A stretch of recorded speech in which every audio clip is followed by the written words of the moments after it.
But here's the question. Is dividend investing still a smart move for 2025? In this video, we're going to look at the data and the facts to determine if now is a good time to start investing in dividends, or if we should wait until things settle down. So if you want to find out how to make money with dividends, then definitely stick around. Now, there are three main reasons why people invest in dividends. The first reason is because they want to make money. And it's no secret that investing in high-quality dividend stocks has historically been one of the best ways to build wealth. But that doesn't mean that all dividends are created equal. For example, since January of 2020, investors who bought the top 10 cryptos by market cap saw their investments drop by 93%, whereas the S&P 500 is only down 6%. That's why it's so important to focus on companies with a proven track record of paying dividends. These are usually larger, more established companies like Johnson & Johnson, Walmart, and Coca-Cola. On average, these companies have paid dividends for over 60 years. The second reason people invest in dividends is because they want to live off of their investments. And when you think about it, this makes sense. Let's assume you want to live off of $100,000 per year. If you were to invest $1 million into a diversified basket of dividend stocks that currently pays an average dividend yield of 4%, you would receive $40,000 in dividends each year.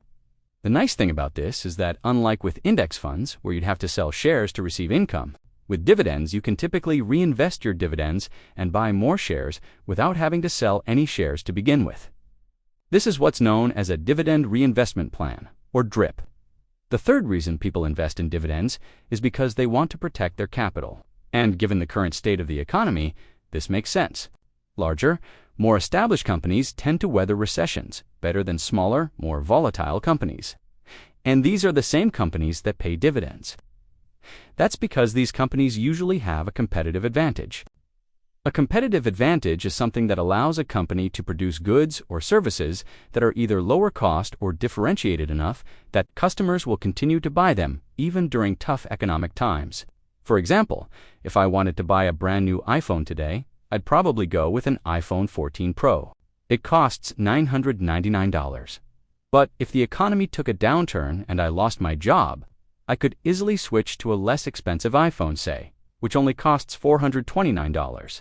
That's an example of a competitive advantage. And right now, companies like Apple, Microsoft, Amazon, Google, and Coca-Cola all have a wide economic moat, which means that they should do well regardless of what happens next. So now that we know why people invest in dividends, the question becomes, should you? Well, let's take a look at the data and the facts to find out. And when analyzing dividends, it's important to understand both the good and the bad. And the first fact we need to talk about is that higher yields generally means lower returns. Take a look at this example. Since January of 2020, the S&P 500 has returned around 100%. However, the S&P 500 High Yield Index, which focuses on stocks with a higher dividend yield, has only returned around 15%. Now, this doesn't mean that you shouldn't invest in high-yielding stocks, but it does mean that you need to be extra careful. Generally, the lower a stock's price, the higher its yield, and the lower a stock's price is usually due to poor performance. The next fact we need to look at is that dividends aren't guaranteed. Just because a company pays a dividend doesn't mean that they have to. In fact, many companies choose to skip dividend payments when earnings decline. And finally, let's talk about taxes. When you receive a dividend, you need to pay taxes on that dividend. That's not necessarily a bad thing, but it's something that you need to keep in mind. So now that we've covered the basics, let's answer the question, is dividend investing still a good idea for 2025? To answer this question, we need to look back in history to see how dividends have performed in different market conditions. During World War II, the S&P 500 didn't just deliver a positive return, but it delivered a whopping 16.33% return. However, the S&P 500 Dividend Aristocrats Index, which focuses on stocks with a history of increasing their dividends, returned 24.64%. In the 1970s, the S&P 500 only returned 4.11%. But the S&P 500 Dividend Growers Index, which focuses on stocks with a history of growing their dividends, returned 12.31%. Even during the Great Recession, the S&P 500 declined by 37.19%.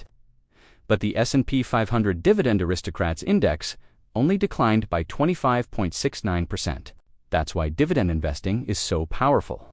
It's not about the dividends themselves. It's about the fact that dividend-paying companies tend to be larger, more established companies that can weather any storm. So the answer is yes, dividend investing is still a great way to build wealth, generate income, and preserve capital. But remember, not all dividends are created equal.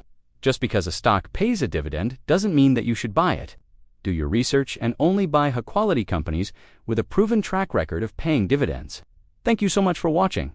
If you enjoyed this video, then please hit the like button. It helps us out tremendously. And if you want to learn more about investing, then check out some of our other videos. Again, thank you so much for watching. We'll see you in our next video.